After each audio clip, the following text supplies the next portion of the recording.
नमस्कार दोस्तों, MPN academy में आप सभी का हार्दिक अभिनंदन है। प्रस्तुत है weekly current affairs test series episode number 40। पहला प्रश्न है, स्वर्ण रेखा नदी के मार्ग में निम्नलिखित में से कौन सा जलप्रपात बनता है? Which of the following waterfalls is found in the course of the Subarnarekha river? The right answer is option number B, Hundru जलप्रपात। अभी न्यूज में क्यों है? झारखंड में सुवर्ण रेखा नदी पर स्थित चांडिल बांध से बिना किसी पूर्व सूचना के जल छोड़े जाने का आरोप लगाया गया, जिससे ओडिशा के बालासोर जिले में बाढ़ आ गई है। इस नदी का उद्गम स्थल झारखंड के रांची जिले के निकट नागरी गांव में है, जहां से यह लगभग 395 किलोमीटर की दूरी तय करके बंगाल की खाड़ी में मिलती है। इसका जो बेसिन है झारखंड, उड़ीसा और पश्चिम बंगाल में है, और यह छोटा नागपुर पठार, बैतरनी बेसिन, बंगाल की खाड़ी और कसाई घाटी से घिरा हुआ है।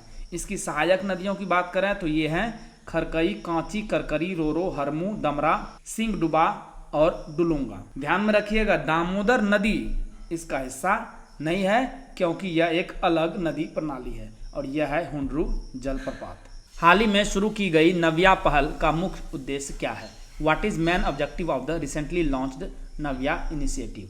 The right answer is option number D, किशोरियों को गैर पारंपरिक नौकरी की भूमिकाओं में व्यावसायिक प्रशिक्षण देना। नाव्या का फुल फॉर्म क्या है? Nurturing aspirations through vocational training for young adolescent girls, यानी युवा किशोरियों के लिए व्यावसायिक प्रशिक्षण के माध्यम से आकांक्षाओं का पोषण। इसका शुभारंभ कौशल विकास और उद्यमिता मंत्रालय के राज्य मंत्री जयंत चौधरी और महिला एवं बाल विकास राज्य मंत्री सावित्री ठाकुर द्वारा संयुक्त रूप से उत्तर प्रदेश के सोनभद्र में किया गया। इसका उद्देश्य क्या है? 16 से 18 वर्ष की किशोरियों को, जिनके पास मिनिमम 10th क्लास की न्यूनतम योग्यता है, मुख्य रूप से गैर पारंपरिक नौकरी की भूमिकाओं में व्यावसायिक प्रशिक्षण प्रदान करना। शुभांशु शुक्ला ने अंतर्राष्ट्रीय अंतरिक्ष स्टेशन में प्रवेश करके भारत के लिए कौन सा ऐतिहासिक रिकॉर्ड बनाया? विच historical record did Shubhanshu Shukla create for India by entering the international space station? The right answer is option number D, pilot के रूप में ISS मिशन में शामिल होने वाले पहले भारतीय बने। लखनऊ उत्तर प्रदेश के मूल निवासी शुभांशु शुक्ला एक्सियम 4 मिशन के तहत पहले भारतीय अंतरिक्ष यात्री बने, जो भारत की 41 वर्षों बाद मानव अंतरिक्ष उड़ान में वापसी का प्रतीक है। यह जो मिशन है नासा, एक्सियम स्पेस और स्पेस एक्स के सहयोग से संचालित हुआ, जिसमें शुभांशु ने ड्रैगन अंतरिक्ष यान के पायलट की महत्वपूर्ण भूमिका निभाई। ध्यान में रखिएगा, राकेश शर्मा 1984 में अंतरिक्ष में जाने वाले पहले भारतीय नागरिक बने थे। एक्सियम 4 मिशन में शुभांशु शुक्ला के साथ मिशन कमांडर कौन थे? Who was the mission commander along with Shubhanshu Shukla in the Axiom 4 mission? The right answer is option number C, Peggy Whitson. यही है। शुभांशु शुक्ला ने एक्सियम 4 मिशन के तहत 26 जून 2025 को अंतर्राष्ट्रीय अंतरिक्ष स्टेशन में प्रवेश करके भारत के लिए एक ऐतिहासिक उपलब्धि हासिल की।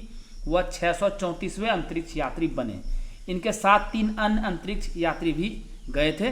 पैगी विटसन, जो कि इस मिशन की कमांडर हैं, अमेरिका की हैं। दूसरे हैं स्वालोज विनेंस्की, पोलैंड के, और फिर तीसरे हैं तिबोर कापू, और चौथे तो भारत के हैं ही।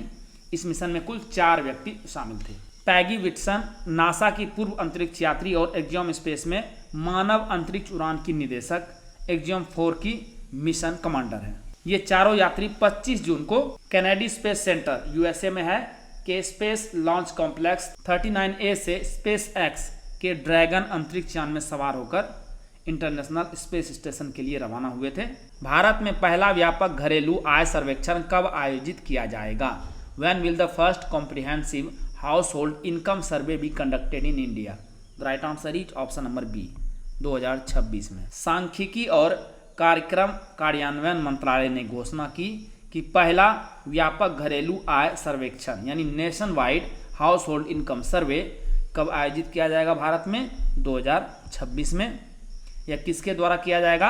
राष्ट्रीय नमूना सर्वेक्षण NSS का संचालन NSO के फील्ड ऑपरेशंस डिवीजन द्वारा किया जाता है, जिसे पहले राष्ट्रीय नमूना सर्वेक्षण कार्यालय यानी NSSO के नाम से जाना जाता था। सर्वेक्षण मजदूरी, वेतन, व्यवसाय, कृषि, संपत्ति और प्रेषण जैसे विभिन्न स्रोतों से परिवारों द्वारा अर्जित आय पर डेटा एकत्र करेगा। यदि आपको 71वीं बीपीएससी प्रीलिम्स एग्जाम के लिए करंट अफेयर्स का PDF चाहिए तो यहाँ पर जानकारी दी जा रही है। लेकिन आइए सबसे पहले जानते हैं कि एम्पियन एकेडमी ऐप ही क्यों, क्योंकि हमने करके दिखाया है। दोस्तों, सबसे पहले हम केवल करंट अफेयर्स के PDF कोर्स लाया करते थे। इसमें ऑन एन एवरेज 30 क्वेश्चंस पर एग्जाम में टैली हुआ है। उसके बाद हमने अगले फेज में diamond static GK test series launch किया और टैली प्रश्नों की संख्या लगभग कितनी हो गई है, 46। उसके बाद पिछले साल हमने डायमंड स्टैटिक जीके नोट्स और NCERT टेस्ट सीरीज लॉन्च किया था और टैलीड प्रश्नों की संख्या बढ़ के हो गई 90। तो आप देख सकते हैं 5 years 7 exams, consistency at its best, and that's Ampion academy for you. इस बार हमने टैली का टारगेट रखा है 120, क्योंकि इस बार एक नया कोर्स लॉन्च हुआ है चैप्टर वाइज MCQs, साथ में BPSC PYQs। साल भर के करंट अफेयर्स को आप सिस्टमेटिक तरीके से केवल 18 घंटे में रिवाइज कर सकते हैं। कैसे? वीकली करंट MCQs, इसमें आपको नेशनल और इंटरनेशनल का 50 PDF मिलेगा। एक PDF को रिवाइज करने में 6 मिनट का समय लगेगा, तो कुल 5 घंटे में इसे आप रिवाइज कर पाएंगे। Monthly current affairs short notes है, नेशनल और इंटरनेशनल वर्सन का 12 PDF मिलेगा। एक PDF को रिवाइज करने में 30 मिनट, तो कुल 6 घंटे में इसे रिवाइज कर पाएंगे। और Bihar monthly current affairs MCQs और शॉर्ट नोट्स 14 PDF कुल मिलेंगे।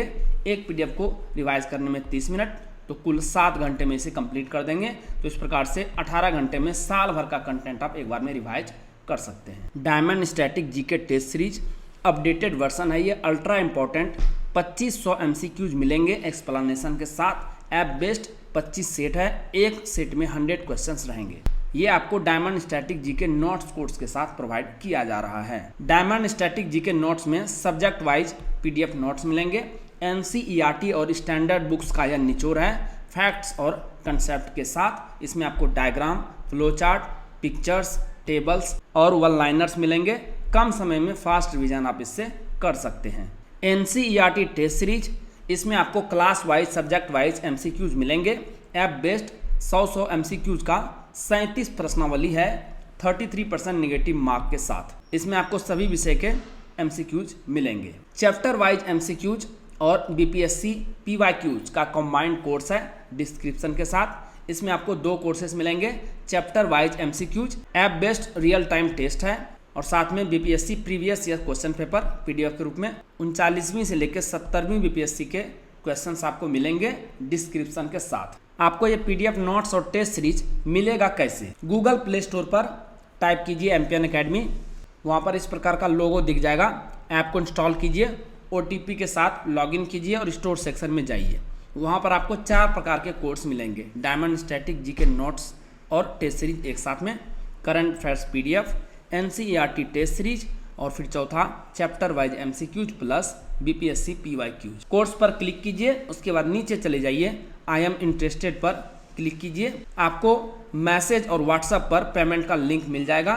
शुल्क का भुगतान करें और कोर्स कंटेंट आपको एम्पियन एकेडमी ऐप पर मिल जाएगा। दोस्तों, ये सभी कोर्स आपको हिंदी और इंग्लिश दोनों भाषाओं में अलग अलग ऐप पर उपलब्ध है। ऐप का लिंक आपको इस वीडियो के डिस्क्रिप्शन और पिंड कमेंट सेक्शन में भी मिल जाएगा, तो ध्यान से लैंग्वेज सेलेक्ट कीजिएगा।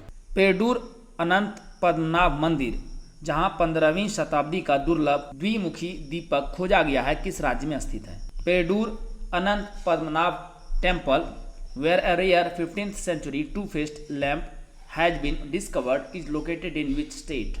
The right answer is option number B, Karnataka. यह मंदिर कर्नाटक के उडुपी जिले में स्थित है। द्विमुखी दीपक अद्वितीय रूप से शिव नटराज के रूप में और विष्णु अनंत पद्मनाभ के रूप में की मूर्तियों का मिश्रण है, जो शैव और वैष्णव संप्रदायों के अनुष्ठानों को दर्शाता है। अभिलेखों से ज्ञात होता है कि यह दीपक 1456 ईस्वी में दान किया गया था।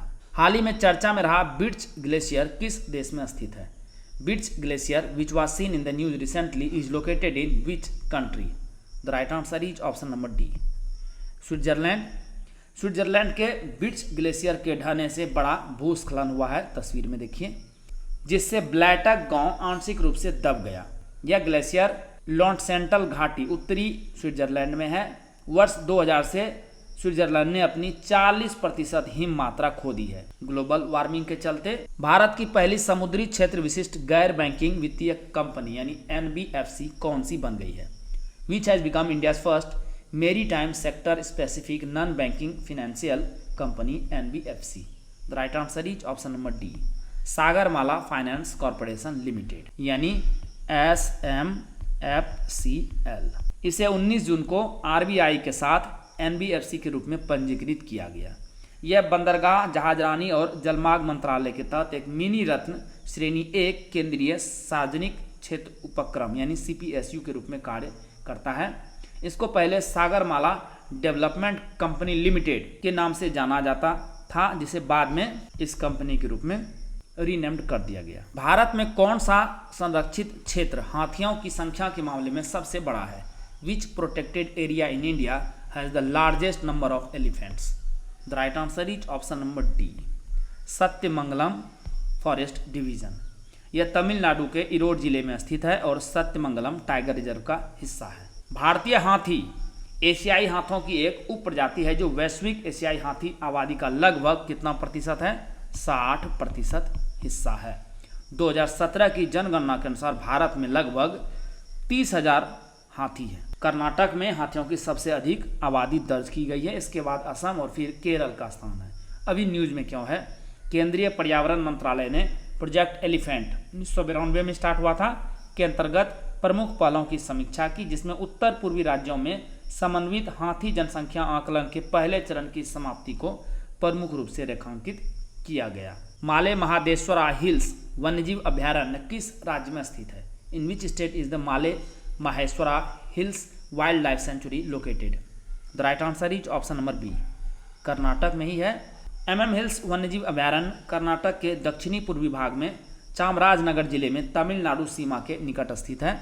यह जिला बांदीपुर और बियाटी टाइगर रिजर्व जैसे अन्य महत्वपूर्ण संरक्षित क्षेत्रों के लिए भी जाना जाता है। यह क्षेत्र 2 प्रमुख समुदायों का आवास है, सोलिगा और लिंगायत। अभी न्यूज में क्यों है?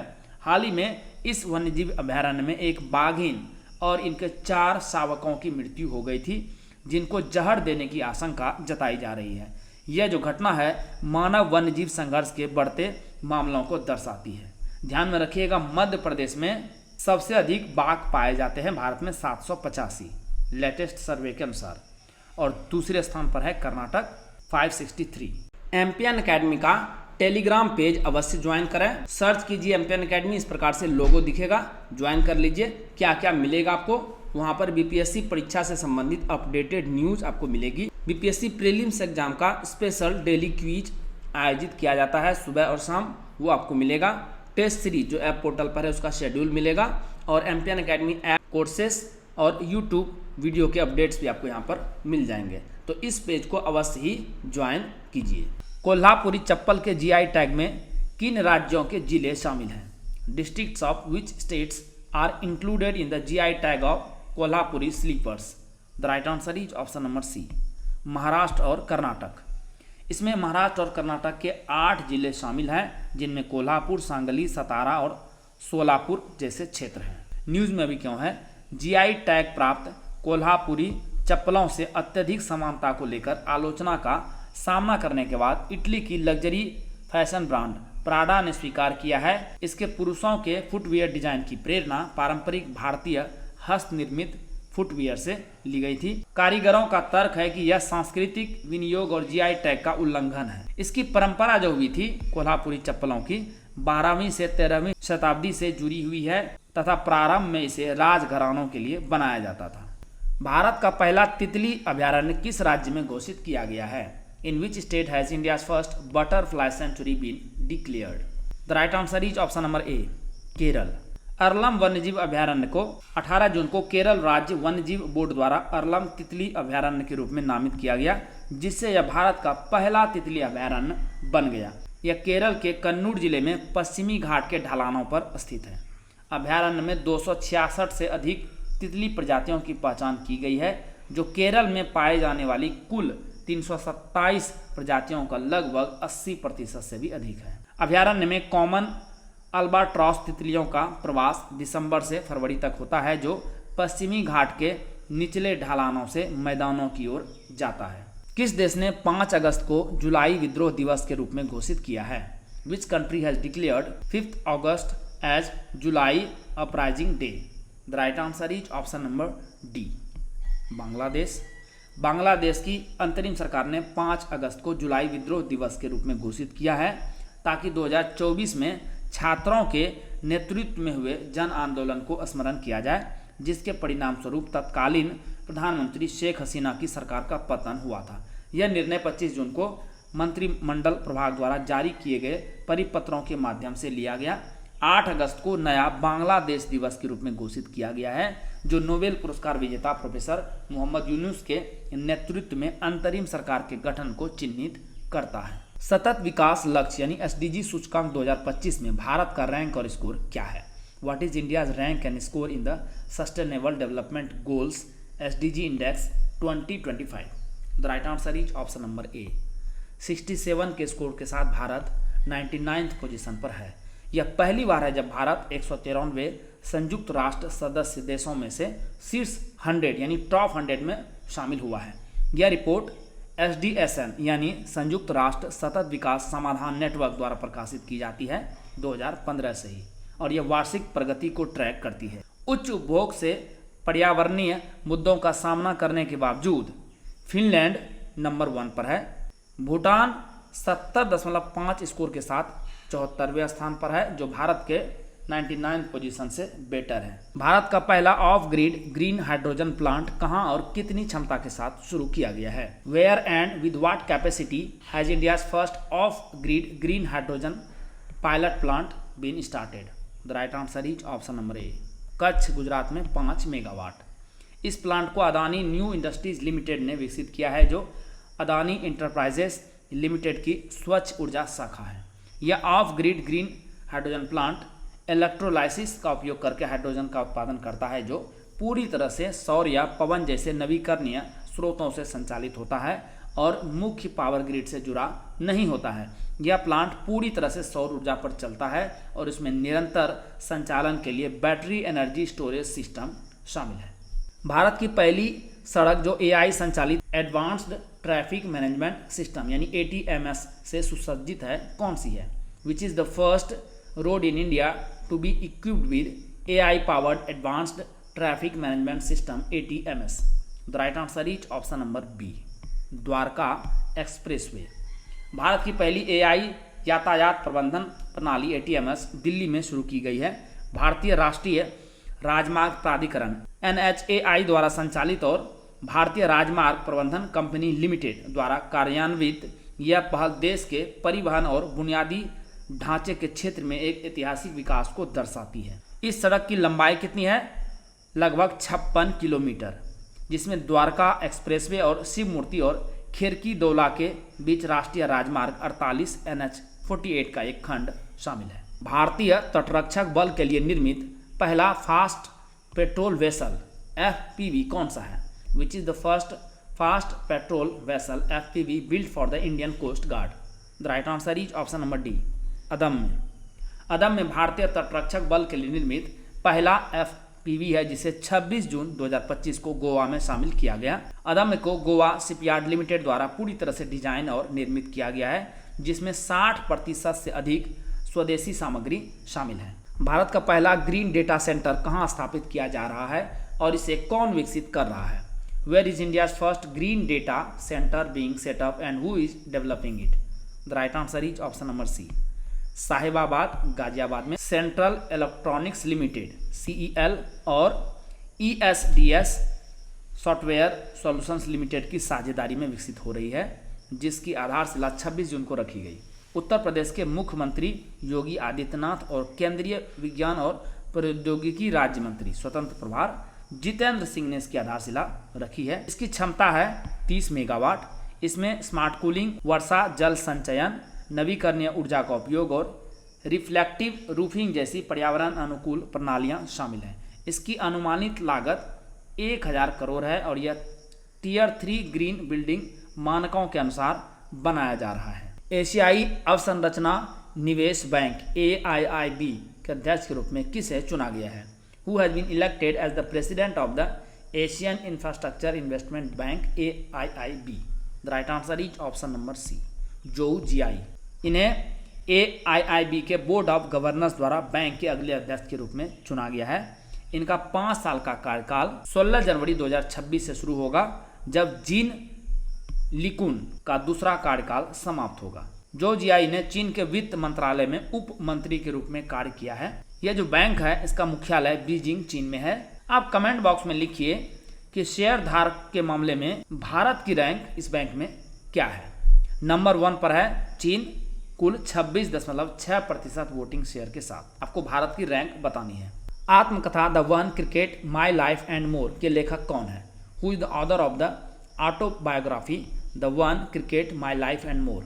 The right answer is option number C, Shikhar Dhawan. पूर्व भारतीय बाएं हाथ के सलामी बल्लेबाज शिखर धवन, जिन्हें गब्बर के नाम से जाना जाता है, ने अपनी जीवन और करियर को इस किताब में बेबाकी से साझा किया है।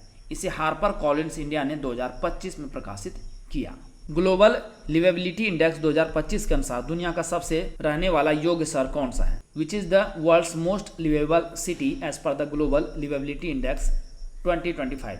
The right answer is option number D, Copenhagen. Denmark की राजधानी कोपनहेगन स्कोर रहा है इसका 98 ने स्थिरता, शिक्षा और बुनियादी ढांचे में परफेक्ट 100 का स्कोर हासिल किया। इसने वियना की 3 साल की बादशाहत को समाप्त कर दिया, जो 2025 में दूसरे स्थान पर खिसक गया 97.1 के स्कोर के साथ। दमिश्क रहा है लास्ट पोजीशन पर, जिसका स्कोर था मात्र 30.7। भारत की बात करें तो टॉप पे रहा है दिल्ली और मुंबई, संयुक्त रूप से 141 पोजीशन पर, स्कोर था 60.2। यह इकोनॉमिस्ट इंटेलिजेंस यूनिट यानी EIU द्वारा प्रकाशित एक वार्षिक आकलन है, जो विश्व के 173 शहरों को उनकी जीवन गुणवत्ता के आधार पर रैंक करता है। विश्व शांति सूचकांक 2025 में भारत का स्थान क्या है? What is the rank of India in the global peace index 2025? The right answer is option number D, 115वें पोजीशन पर है। भारत का स्कोर रहा 2.229। Institute for economics and peace द्वारा प्रकाशित यह वार्षिक रिपोर्ट है, जो 163 स्वतंत्र देशों और क्षेत्रों की शांति के स्तर को मापती है। यह सूचकांक 23 गुणात्मक और मात्रात्मक संकेतकों के आधार पर देश को रैंक करता है, जो 3 प्रमुख क्षेत्रों में विभाजित है। कौन कौन से? सामाजिक सुरक्षा और संरक्षा, चल रहे घरेलू और अंतर्राष्ट्रीय संघर्ष, और तीसरा है सैन्यीकरण। आइसलैंड ने लगातार 18वें वर्ष पहला स्थान हासिल किया। सबसे अशांत देशों में शामिल रहा रूस, यूक्रेन और सूडान। भारत से बेहतर बहुत सारे देशों को रैंकिंग मिला है पड़ोस में। नेपाल 79 पोजीशन, बांग्लादेश 88वां पोजीशन और श्रीलंका 107वां पोजीशन। अंतर्राष्ट्रीय ओलंपिक समिति की पहली महिला अध्यक्ष कौन बनी है? Who has become the first woman president of the international Olympic committee? The right answer is option number C, Kirsty Coventry. Zimbabwe की क्रिस्टी को ग्रीस के कोस्टा नवारिनो में इंटरनेशनल ओलंपिक कमेटी की 144वीं सत्र में 10वीं अध्यक्ष के रूप में चुना गया। वह इसकी पहली महिला और पहली अफ्रीकी अध्यक्ष है जिन्होंने थॉमस बॉक का स्थान लिया है, जिन्होंने 2013 से 2025 तक 12 वर्षों तक अध्यक्षता की। क्रिस्टी को कितने साल के लिए चुना गया? 8 वर्षों के लिए, 2033 तक इनका कार्यकाल चलेगा। क्रिस्टी जिम्बाब्वे की सबसे सफल ओलंपियन है, जिन्होंने 5 ओलंपिक खेलों में भाग लिया और कुल 7 ओलंपिक पदक जीते। नासा के अंतर्राष्ट्रीय वायु और अंतरिक्ष कार्यक्रम को पूरा करने वाली पहली भारतीय कौन बनी है? Who has become the first Indian to complete NASA's international air and space program? The right answer is option number A, Jahnavi Dangeti. Andhra Pradesh के पलाकोल्लू की 23 वर्षीय जाह्नवी ने 2025 में नासा के प्रतिष्ठित अंतर्राष्ट्रीय वायु और अंतरिक्ष कार्यक्रम को पूरा करने वाली पहली भारतीय बनकर इतिहास रचा। जाह्नवी सबसे कम उम्र की विदेशी एनालॉग अंतरिक्ष यात्री भी बनी। जाह्नवी को टाइटन स्पेस इंडस्ट्रीज द्वारा 2029 में Titan orbital port space station पर जाने के लिए चुना गया है। यह मिशन 5 घंटे का होगा, जिसमें 3 घंटे शून्य गुरुत्वाकर्षण में व्यतीत होंगे। अमेरिका ने 21-22 जून 2025 को ईरान के किन 3 प्रमुख परमाणु ठिकानों पर हमला किया? Which three major nuclear sites of Iran did US attack on 21st to 22nd June 2025? The right answer is option number C. Fordow, Natanz और इस्फहान। ईरान इजराइल युद्ध जो 12 दिनों तक चला था, अमेरिका का प्रवेश हुआ। B-2 स्टील्थ बॉम्बर्स ने गहरे भूमिगत ठिकानों को नष्ट करने के लिए विशेष बमों का उपयोग किया जो फोर्डो जैसे मजबूत परमाणु सुविधाओं को निशाना बनाने में सक्षम थे। इस सैन्य अभियान को एक विशेष नाम दिया गया था। क्या नाम था? ऑपरेशन मिडनाइट हैमर, जिसमें 125 से अधिक विमानों जिसमें 7 B-2 बॉम्बर्स शामिल थे ने हिस्सा लिया। इसी से संबंधित एक और प्रश्न देखिए। ऑपरेशन मिडनाइट हैमर में अमेरिका ने ईरान के 3 प्रमुख परमाणु ठिकानों पर किस प्रकार के बम का उपयोग किया? In operation midnight hammer what type of bomb did USA use on 3 major nuclear sites of Iran? The right answer is option number C, GBU-57 MOP। यहाँ पर MOP क्या है? Massive ordnance penetrator. यह एक 30,000 पाउंड, किलोग्राम में देखेंगे तो 13,607 kilogram वर्ग का, लंबाई इसकी थी 6.2 मीटर, सटीक निर्देशित युद्ध सामग्री बंकर बस्टर बम है जिसे बोइंग द्वारा US एयरफोर्स के लिए विकसित किया गया है। इसका पहली बार इस्तेमाल 22 जून को ईरानी परमाणु स्थलों पर अमेरिकी हमलों के दौरान किया गया, जब 7 नॉर्थॉप B-2 स्पिरिट स्टील्थ बॉम्बर्स ने फोर्डो यूरेनियम संवर्धन संयंत्र और नतांज परमाणु सुविधा पर कुल 14 बम गिराए थे इस प्रकार के। तो ये था ऑपरेशन मिडनाइट हैमर। किस संस्थान के वैज्ञानिकों ने एक दुर्लभ हीलियम समृद्ध तारे A980 की पहचान की है? Scientist from which institute have identified a rare helium rich star A980? The right answer is option number A, भारतीय खगोल भौतिकी संस्थान IIA। यह बेंगलुरु में स्थित है संस्थान। A980 एक ठंडा अत्यधिक हीलियम तारा है जो विकसित हो चुके तारों की एक दुर्लभ श्रेणी में आता है। ये तारे पूरी तरह हीलियम से बने हैं और इसमें हाइड्रोजन बहुत कम या नहीं के बराबर है। ऐसे तारों का निर्माण आमतौर पर एक हीलियम समृद्ध और एक कार्बन ऑक्सीजन युक्त श्वेत वाहन यानी व्हाइट डॉर्फ के विलय से होता है। यह ओफियूकस नक्षत्र में स्थित है जो पृथ्वी से लगभग 25,800 प्रकाश वर्ष दूर है। State of climate in Asia 2024 report के अनुसार 2024 में एशिया का औसत तापमान 1991-2020 की तुलना में कितना अधिक था? According to the state of climate in Asia 2024 report, how much higher was the average temperature of Asia in 2024 compare to 1991-2020? The right answer is option number B, 1.04 degree centigrade. विश्व मौसम विज्ञान संगठन WMO की report के अनुसार 2024 में Asia का औसत तापमान 1991-2020 की औसत सीमा से 1.04 डिग्री सेंटीग्रेड अधिक दर्ज किया गया। आप तुलना करेंगे 1991 से 2024 के बीच, तो एशिया में तापमान की वृद्धि दर 1961-1990 की तुलना में लगभग दोगुनी हो गई। एशिया में वर्ष 2024 में कुल 29 उष्णकटिबंधीय चक्रवात आए, जिसमें सबसे घातक था चक्रवात यागी, जिसने फिलीपींस, वियतनाम, हांगकांग, मकाओ, चीन, लाओस, थाईलैंड और म्यांमार को प्रभावित किया। भारतीय उपमहाद्वीप की बात करें तो यहाँ पर चक्रवात रेपल, फेंगल, दाना और असना आया था। उन्नत चट्टान अपक्षय ERW का मुख्य उद्देश्य क्या है? What is the main purpose of enhanced rock weathering? ERW। The right answer is option number D, वायुमंडल में कार्बन डाइऑक्साइड को हटाना। ERW अपक्षय की प्राकृतिक प्रक्रिया को तेज करता है, जहां बेसाल्ट जैसी चट्टानें टूट जाती है और बाय कार्बोनेट के रूप में कार्बन डाइऑक्साइड को बंद कर देती है, जो अंततः चूना पत्थर में बदल जाती है। चट्टानों को बारीक पीसकर इनके सतह क्षेत्र को बढ़ाने के द्वारा इस प्रक्रिया को गति दी जाती है। न्यूज में क्यों है? यह पद्धति प्रौद्योगिकी दिग्गजों यानी टेक जायंट और अपने उत्सर्जन को संतुलित करने के इच्छुक उद्योगों का ध्यान आकर्षित कर रही है। दोस्तों, जैसा कि बताया गया है, इस वीडियो लेक्चर का PDF आपको हिंदी और इंग्लिश दोनों भाषाओं में अलग अलग संपूर्ण डिस्क्रिप्शन के साथ एम्पियन एकेडमी ऐप पर प्राप्त होगा। दोस्तों, आप इन PDF के सहारे इस वीडियो लेक्चर को आसानी से लगभग 5 मिनट में रिवाइज कर पाएंगे, जिससे आपका बहुत सारा समय बचेगा, जिसे आप स्टैटिक पोर्शन पर खर्च कर सकते हैं और अपने टाइम को बेटर मैनेज कर सकते हैं। एम्पियन एकेडमी ऐप का लिंक आपको इस वीडियो के डिस्क्रिप्शन बॉक्स और पिन्ड कमेंट सेक्शन में मिल जाएगा। चलिए अंतिम प्रश्न को हल करते हैं। रसायन अपशिष्ट और प्रदूषण पर वैश्विक विज्ञान नीति पैनल की स्थापना कहाँ की गई?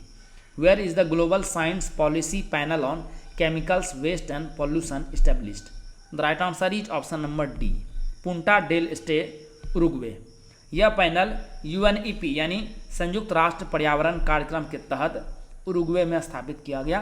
पैनल का उद्देश्य साक्ष्य आधारित नीति निर्माण के माध्यम से प्रदूषण से निपटना, खतरनाक रसायनों और अपशिष्ट का प्रबंधन करना और पर्यावरण व मानव स्वास्थ्य की रक्षा करना है। अनुमान के अनुसार नगरीय ठोस अपशिष्ट 2023 में 2.1 बिलियन टन से बढ़कर 2050 तक 3.8 बिलियन टन हो जाएगा।